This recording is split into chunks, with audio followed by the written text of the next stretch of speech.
depth to it. That what aspects of Ghana's health system do you think need the most urgent reboot to ensure resilience, one, and efficiency in the coming decades? So I'll ask Prof. Sebastian Eliason, who sits outside, but he's still in the field, to tell us his opinion about this. So, Prof, over to you. All right, thank you very much. Good afternoon. So, let me start by putting this whole discussion in context of WHO health system building blocks. Depending on where you're coming from, you can say there are 6, you can say there are 7, or you can say there are 8. Okay, but let's be simple. Let's go with the 6.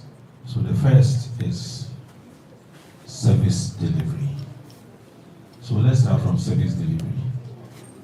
If you look at our service delivery in Ghana, it is mainly hospital-based. We are preaching primary healthcare, universal health coverage, and so on and so forth. And if you look critically at our health service in Ghana, it's mostly at the top. I look at service delivery as a, what do you call it, as a cone or as a pyramid. You know, many who assess healthcare assess them at the primary healthcare level. So that is the base. But if you load the top, the hospitals, what do you think? If it's heavy up there, what do you think will happen? It will collapse. So that is what we need to look at. That is the weakness in our system. And so we need to strengthen the base, which is the primary healthcare. And to do so, of course, we need to do a lot of reorientation at the GEPS, at the that, and that, and that, which will allow others to contribute to. We're just building the argument. Now let's move to the next level, which is human resource. Human resource, what do we see in Ghana? Is 2024 started this concept of somehow free primary health care with this annual health check we're trying to introduce. But I think it's now been expanded, and now we are all hearing about the free primary health care, just as you said. And with the free primary health care, the focus is going to be with the CHIPS compounds and the primary levels, maybe up to the polyclinic level. And the good news is that, as you can see in recent times, the NHIS is accrediting or credentialing more CHIPS facilities, and also has integrated the NOP concepts in our system. And so we have a lot of NOP facilities that have been accredited to provide services. These were some of the basic things the NHIS started to do in order to ensure that as the free primary healthcare concept or initiative that is coming up, we are well prepared for it. This initiative, this morning when DGCCE, Dr. Anani, was speaking, she talked about the fact that for UHC, it is not only about access, but then we should also look at quality. I also want to add that we should also look at financing, and not having, if people may have access and they have the quality of care, but if there is some financial barrier to this care, they cannot access it. And so that is where the NHI is in now. So with this free primary healthcare initiative that the NHI is doing, like I said, we needed to sort of start building the blocks, set the base, and we have more CHIPS compounds being accredited, NOP is integrated in our system, and everybody is entitled, to it. It doesn't matter whether you have an NHIS card, whether you have a Ghana card, but so far as you are a Ghanaian and you live in a community, you can have access to this primary healthcare initiative. My main concern is how to sustain this. And that is where we all come in as in health.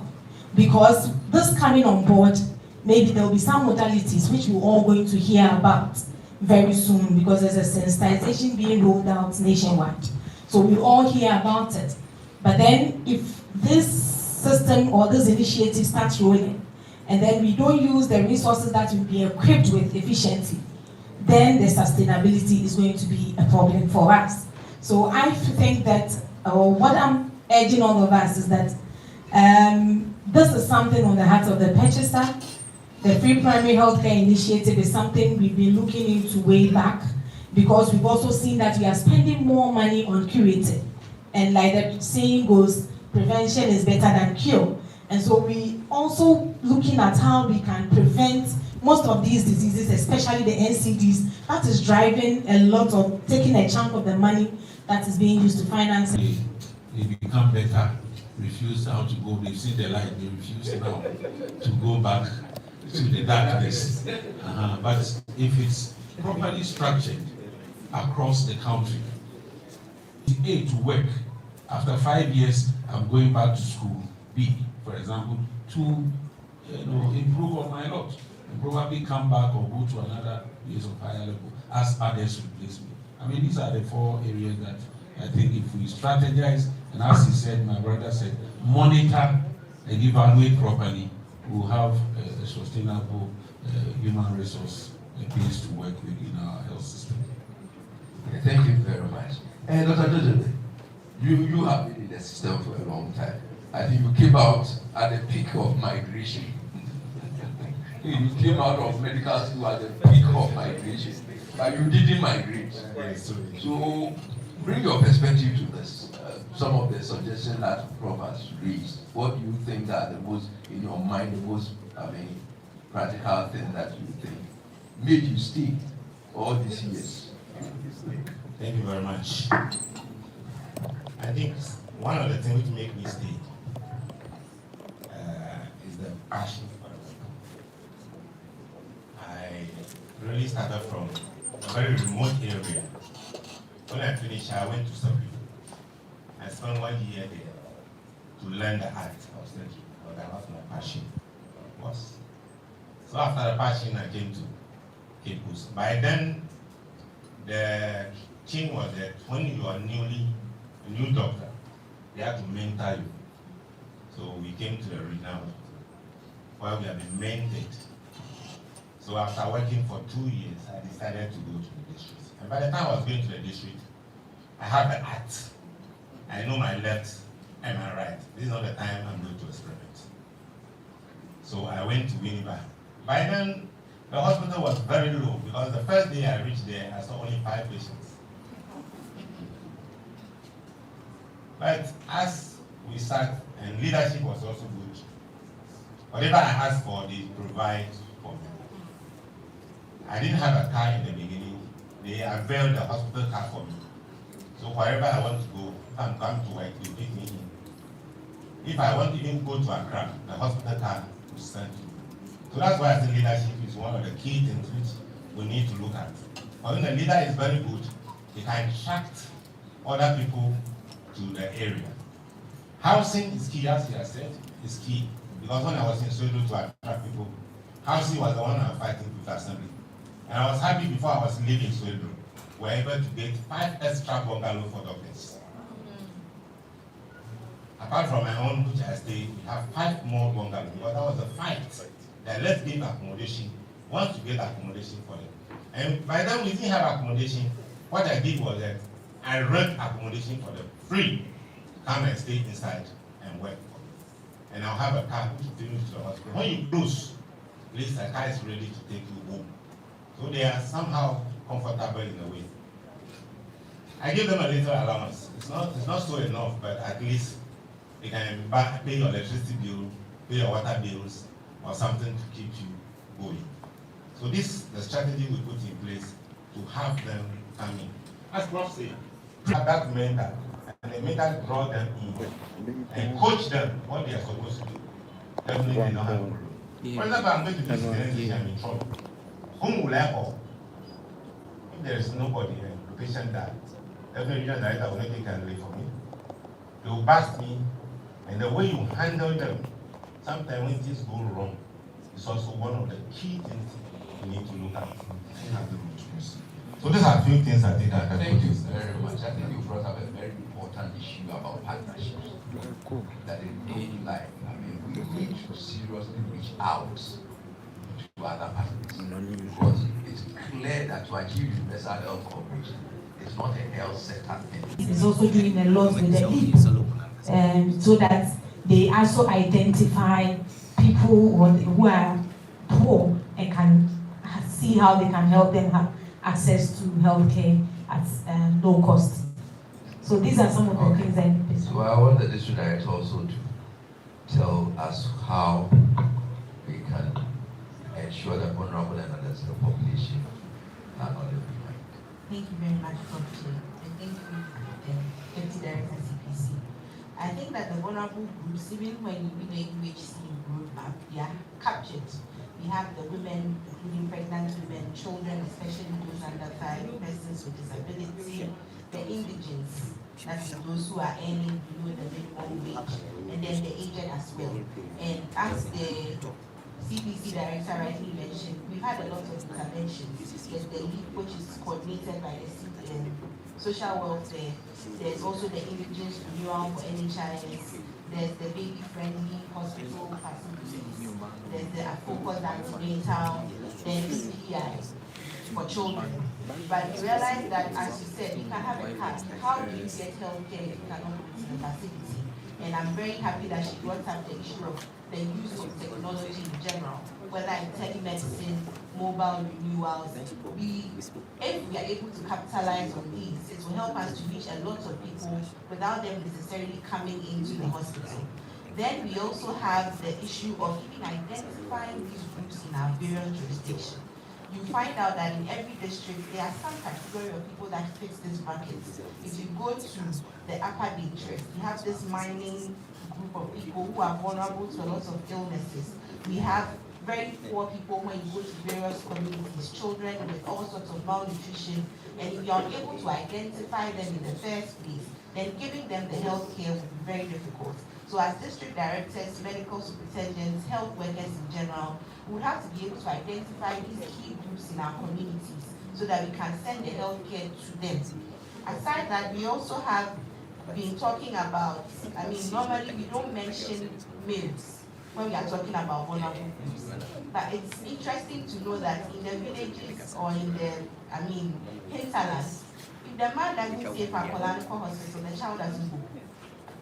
So if we are not educating the males, if we are not involving the males, then it will be very difficult for us to get these women and children to be able to access health care even when they are pregnant. They come for ANC, sometimes they come in labor. You ask them why didn't they come, they'll tell you my husband was not around. So if we do mobilization or education and involve the males, even though they do not really fall within this category of vulnerable, many people have started pushing the agenda for education. They do not fall within that vulnerable category. They call the shots. And so involving them from the beginning would also help to be able to attain make sure UHC is attained for all of them. Then the facilities, disability-friendly facilities. There are facilities that do not have a ramp. Some have, but it is so steep that you can't get up the ramp. And I think that the RAD started a campaign sometime last year that we should make sure that all facilities at least are disability friendly, from the entrance to the washrooms, even the beds and the facility. And I think that if we are able to pay attention to that, it will make people access healthcare more often, and then these groups will also be able to get the healthcare that they need. And I think the CHIPS NOP, because of the screenings and integration of care, these persons are usually not left out because we tend to send the services more to them. The issue is with identifying them, and I think we have a lot to do in that regard. Thank you. Thank you very much. So, audience, kindly let's give our panel a round of applause. But I'm not letting them be. I'm also giving you a chance to ask them questions. So you've listened to all of them. So you can target your question at one person based on what you heard he or she said that you are not clear with. So the floor is open. I'm just taking about five people who want to ask the panel some burning clarification questions based on what maybe they heard that they think that is not too clear or they want more clarification. So anybody? Yes, we have Prof. have Prof. Anyone else? Have you raised your hand? Yeah, there's somebody two in the middle, so that's number 2. Can I get number 3? Okay, so let's do this 2. Then maybe by the time Prof is done, somebody will have a question. Thank you, sir. Listening to members of the panel, especially from where Professor Ellison started from, and also to the purchaser of care, the issue of financing seems to be right at the bottom of the whole issue. I mean, if we really want healthcare to be taken to the doorsteps, then in fact it's those who can't afford to pay that need, and they are in the majority. Now, I've been looking at models like what the National Health Services in the UK, how they are financed. Okay. It's almost similar to what we have here, but there's an element that we haven't actually included in our system, and I just want to find out. That element is budgeting, including financing of the National Health Insurance system in the national budget, to the extent that a provision has to be made that will take into consideration not just let the authority dependent on the contributions as such, but or on the monies that they deduct from people who are buying stuff from the markets and shops. But government making a deliberate provision based on anticipated demand. Is it possible? Can that be done? I don't know if my question is clear.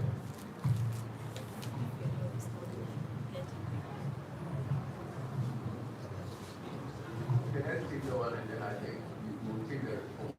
Look like the 2 of them. Thank you very much. My name is Ebediza Onyajekum. My question is to Director Ekufi. Yes, she made mention of selection of deprived districts where some districts may not be deprived. However, there are certain communities, hard-to-reach communities within the districts that they qualify to be selected as a deprived area. But the labeling that districts deprived makes it impossible to target other districts which are not labeled as such, but have a hard-to-reach communities. So I want a clarity on that issue as to how she wants it done. Thank you.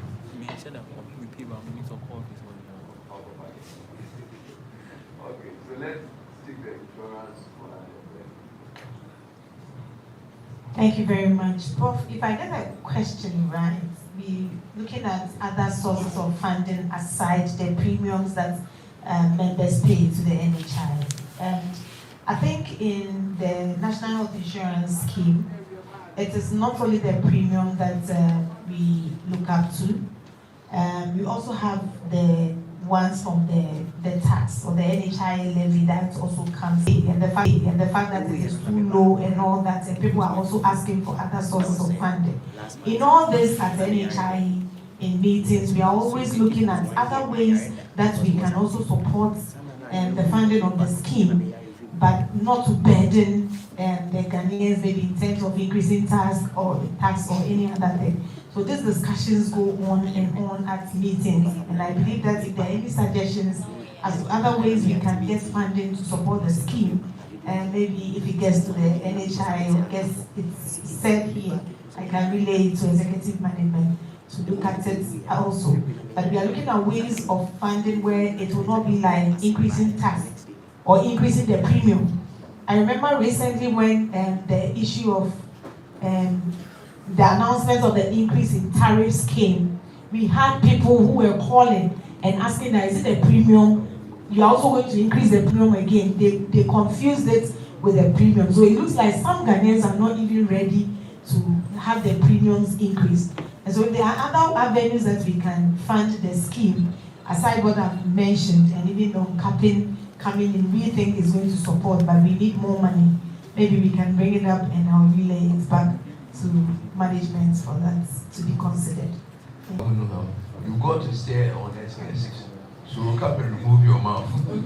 Because you know this incentive is dear to our heart. I personally is very dear to my heart. So once you've spoken against it, you have caused trouble. So explain yourself. So I think that the director rightly mentioned what I intended to say. So we have the current approach is that it's a whole district, including the district capital, which is tagged as deprived. And so the people that work in there, or the benefits are for the entire district. And any other district that may have hard to reach communities because the general district doesn't qualify, the persons that work in that hard to reach community do not qualify. Sometime last year, during the cholera outbreak, there was a community in my district that was affected. And turns out they are after some water, there's little water, and there's a wooden bridge, and you have to get across it, and there are no rails. So if you put somebody in such a place, she needs to come out over that dangerous bridge, get to the main road, to even get the opportunity to go and see family in Accra or in Cape Coast, somewhere her kids will get school to attend. And because the entire district is not tagged as deprived, she doesn't have any of these benefits, even though she may be laboring in that hard-to-reach community for many years. So my opinion and plea is that instead of having a whole district approach, we have individualized setting approach. So if in Cape Coast or KE, it's a big city, but there are places in KE where they have to use boats or they have to go miles to reach. There's no electricity, there's no network. I mean, anybody working there is sacrificing a lot. Then we can consider such communities as part of the deprived communities and not a whole district approach where we cap the entire district, including the district capital, as deprived. That is not what you know. At least you've addressed the issue very well. Yes. And I think you cleared the doubt. And I think on that, I mean, one of the key things have been the data to do that. Formerly it was region. Really, it's a region deprived. So northern region, upper east. But then with more data, then it became district. So with more data, then it will become what you say. So it will all depend on all of us providing the data. But I think the regional directors at that meeting challenged the regional one. Director, at that I think you were the Eastern regional director there. They challenged the regional one. And then the national at that time was there, we asked them to provide data. So data was provided. And then the district one was done. So I think as more data get available, the micro thing can be done as you said. And you are right. So at least you are not against the financial incentive, which is very important.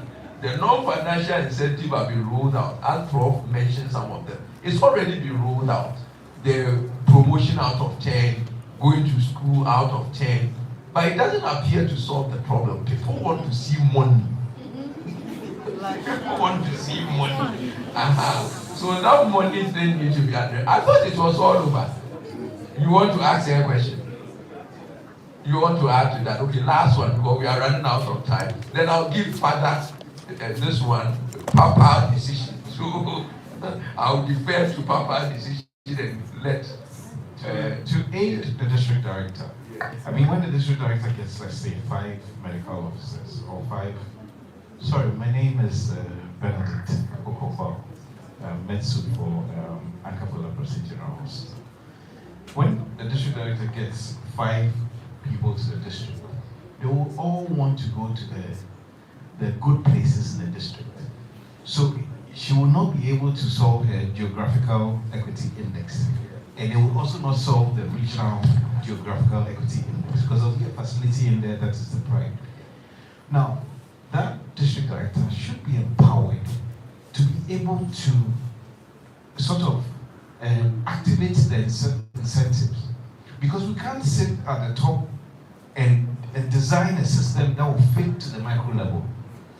So we should look at having a place where this district director can decide that I have 5 people, I am going to move you here, but I am going to make a case that 10% will be added to yours. You go in 1 year before, and it should be part of the policy. We can't do it again all the way down to the... Yes, so that's the data that we are talking about. That some level of data needed, like the regional directors did. The regional directors collected data from, and then they made a case for the district. So now we need to go down, as you are seeing, and district need to collect data to make case for certain places.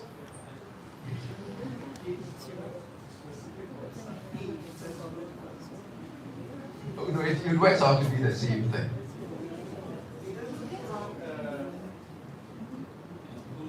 No, I get what you are saying, and it's the same thing we are talking about. The district directors, knowing their district, will know the places where incentives are needed, and they will make a case for it. That's all that we are saying. I mean, it comes to just what you are saying. So, Reverend, the last one, we are way out of time. Thank you. Please. I'm Father Daniel. Yes. I'm the Director for Health, Cardiac Service, Cape Coast. Yeah. Thank you. My question goes to the first one. Those who have to hear, they are not here, the politician. So I will leave that one. The second one is to Professor Elias, and it has to do with the human resource. Human resource is a very critical and very, difficult thing for where we sit.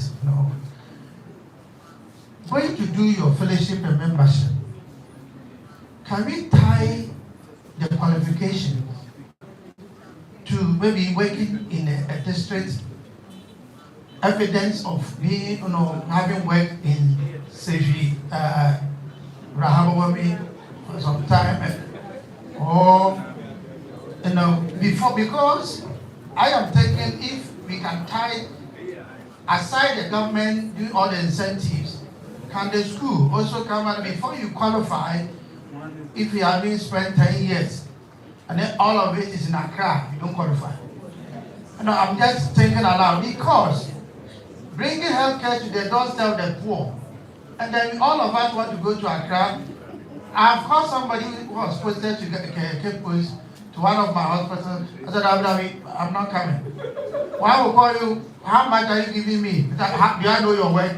What is your output? I have not even seen whether you are going to give me medical issues or what, I don't know. And you are asking me money. You see, it's very difficult. Because I don't know your output. You are asking me, how much are you going to give me? So everything is centered on money. Yes, it's good. Without the money, we can't do it. But we can push everybody to Kumasi, Tamale, and Cape Coast, and then leave the chunk of the people there. In the bringing healthcare to the doorstep of the poor is my passion. It's my passion. So I don't know whether the school, you can also tie in, before you do your membership, evidence of village life. Fellowship, evidence of village life. Bro. No, bro, that's it. No, we're done. Yes, we can't take it anymore. We are done.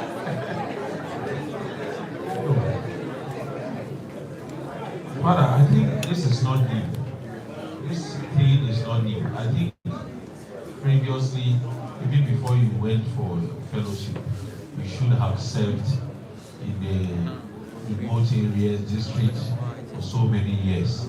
In fact, that was one of those requirements that was taken before you were admitted into membership or fellowship program.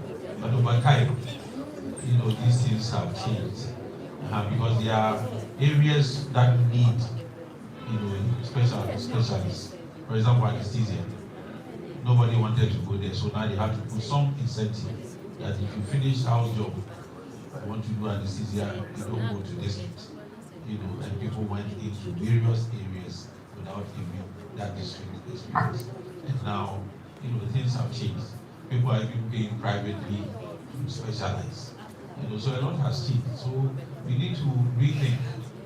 We need to think out of the box. As for retaining human resource, I've always maintained that it should be motivated.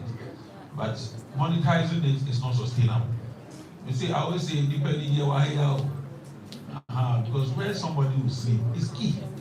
Because if drilling down to the remotest area, if there is a beautiful house there, you think people will not rush towards the sea? They will go, and so on and so forth. And for me, the next thing we must look at is also advertising. People must compete for space. If you go to Accra, the place is full. These are the only places left. You know, advertise, and you will see that people will rush. When you don't have a job for a day, you will see how you will eat. So we need to really streamline a lot of things. But cannot be taken for granted. You post somebody and say, I won't, and we leave them, and that's it. You know, so I think we need to put a whole lot in place. I don't know whether a conference will work or not, but we need to go back to the drawing board and have a solid discussion about human resource, about maldistribution, about migration. When we left school, around when he left, the next year I also left, you know, people were migrating. You know, I've really greeted the people on migration of doctors and so on and so forth. People were migrating, so you know what stopped it? The college. Ghana College stopped it. And over time, things changed, and people now they say clearance. So people are migrating again, full time. You know, so sometimes it is our political system and policies that create all this for us. But ask him, Ghana College sorted out, all of us were going to migrate to Ghana College appeared, and we all got stuck here, got married. Okay, so we are going to, you wanted to say something on that? To add to what Prof said, at the morning when the regional director was talking, she made a statement and then skipped on. So people thought it was a mistake. She said, and then trauma and specialist teaching hospital. But she knew what she was up to. It wasn't a mistake. So the current rector of the Ghana College believes in the decentralization concept or process or model of training. So I know that Upper East is now training, and I think the Eastern region is also training. The next on their batch, through the instrumentality of our able regional director, and of course me backing her, is trauma in the process of being accredited for training. So what it means is that if you are an MO, a medical officer at trauma, you are not an MO, but you are an MO in training. So if you spend 3 years there, chances that at the end of your 3 years, you may have passed your exams and then be a member in whatever. At least for now, we are asking for 2 disciplines, OBGY and then orthopedics. Orthopedics runs for 5 or so years for the straight fellowship program. At least for OBGY, we are having kind of a collaboration with other sister institutions so that we can also run the pedics and then the other internal medicine also. So I'm sure with time, with his vision, eventually more centers will be open.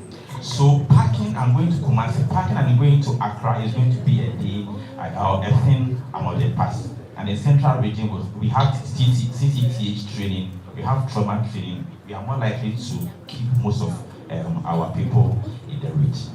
Okay, thank you. Good. So to end our panel, I want each of my panelists to tell me if they are recommending one bold action for the region to take in the next 5 years to actually reach universal health coverage. What will it be? Just 30 seconds. One bold. You should be bold. Dream big. So we start from there. So Doc, over to you. So I want 30 seconds. I will talk from the purchaser perspective, right? So I think from where I am coming from, one bold thing we have to do is to digitalize and integrate all the systems that are running between the health financing and then the service delivery systems. What do I mean by this? All systems are being isolated. If we could integrate the current service delivery system, whichever one that is being used, if it's the GINS or whichever system it is, and with the claims processing system and then NHIS membership system, we see real-time information about the patients that we see. And this is going to reduce all the fraud and abuse in our claims processing. Professor Eliason mentioned it earlier. Give me 30 more seconds, please. The fact that people can even sit in their rooms. We've come with providers that are using AI to generate claims and submit it. But then if the systems are integrated, we, the purchaser, have access to the clinical notes of the patient. And we see real-time information on whatever transpired, and we make decisions on the claims that's coming. Thank you very much. You were seated 30 seconds. Okay. 30 seconds. One bullet. In my case, I would want us to expand on chips, equip all the chips, leverage on digital health and data, spreading our referral systems towards those chips areas, so that they're hard by bridge areas. Make sure our referral systems are strong so that when they have cases, they will be able to refer quickly. Then health financing, we have to embark on enrollment, get the MPs, enroll more of them, and then health finance also be good there. Thank you. Thank you. Prof, one bold action. Bold action. Today I haven't heard network of practice, famous network. So I think over here, but not probably so much. For me, I think it has not been strengthened well enough. We've paid a lot of lip service to it. We say model health center. How model is it? Let's make sure it is properly modeled as a model health center, and let's make sure that hub is working. Let's make sure the spokes are working, and I'm sure the primary health care will be strengthened at that point. Thank you. Thank you. Mr. Director, one bold action. Okay, so I think that a lot of them have been said, but one aspect that I've also not heard too much today is community ownership. From the very beginning, choosing a site for the CHIPS compound, all the way to providing security, providing equipment, as much as the community is involved, and the network of practice is helping very much because of the scorecard system. And because of that, the communities tend to own, they know what is happening in the facilities. So I think we should be able to strengthen the community ownership, digitalization, and research. Thank you. Doc. Thank you very much. My one is a very bold one. Bold in the sense that I think we should work where we have specialists in our district hospitals. At least the four main ones: pediatric, medicine, surgery, and obs and gyn. And you should provide up-to-date facilities for them so that they can work in comfort and improve care. I say this because when I became a specialist and then moved to Soweto, I see things differently.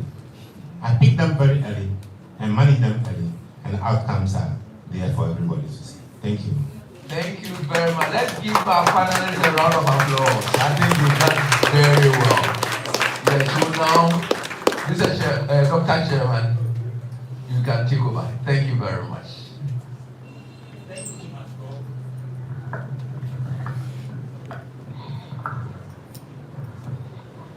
Okay, so I think I can humbly discharge you now.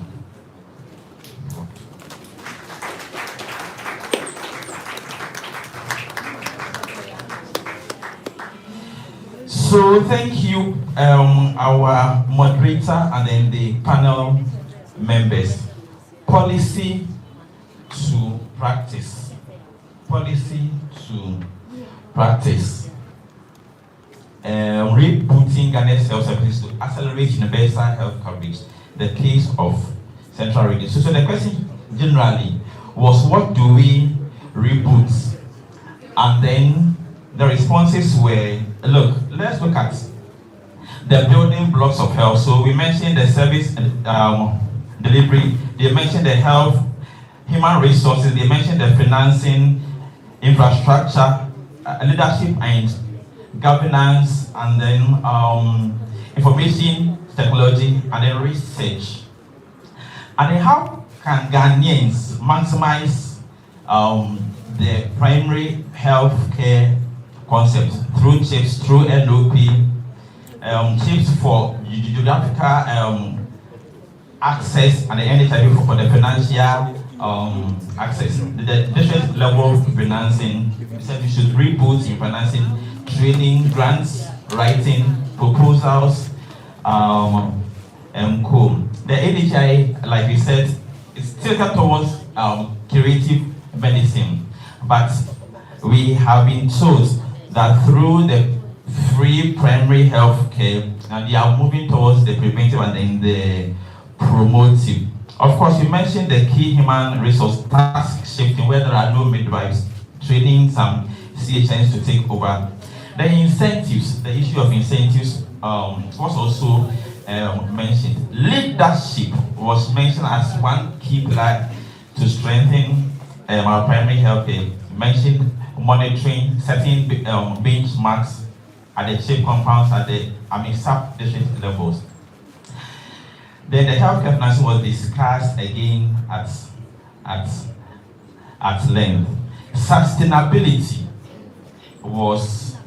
became an issue, and it was well dissected by the panel members. Inequitable distribution of staff. Are we pushing or are we drawing? Are we pulling or are we pushing? What do we put in as incentives? Training, rotation, bond, but not to pay, but bond to save. Postgraduate training is also another pulling factor. We talked about partnership, the international partnership or multi-sectorial collaboration. That was the term used. Ghana Health Service, MOH, and then we have international partners, COICA, WHO. Then locally, we have local terms, and they a case was made for PPP arrangement, CT scan, lab equipment, and co. Again, locally in the communities, chiefs are very important partners in land acquisition. Assemblies of districts, assemblies can also be very important partners. And then the NHIA not being pro-poor. It's like the vulnerable ones are left out.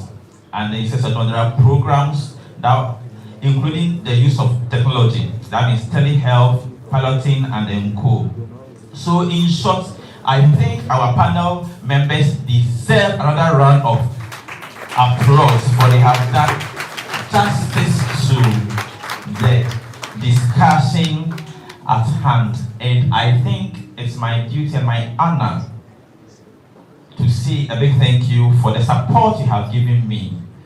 If you are a chair and your audience decide not to support you, then there will be nobody in the house to talk to. In my case, you have sat through, you have contributed meaningfully to the discussion that we have done. So on that note, I want to say a big thank you for supporting me. Mr. MC, over to you. Thank you very much. Please, let's go down to Chair, Dr. Kwame Wenu. Thank you very much, Chair. Wenu, sorry. Sorry. Right, thank you very much. Right, at this moment, we are almost through. Chairman has given his closing remarks, sorry. So the announcement here is that please, tomorrow we'll be starting very early. Registration will begin at 8 a.m.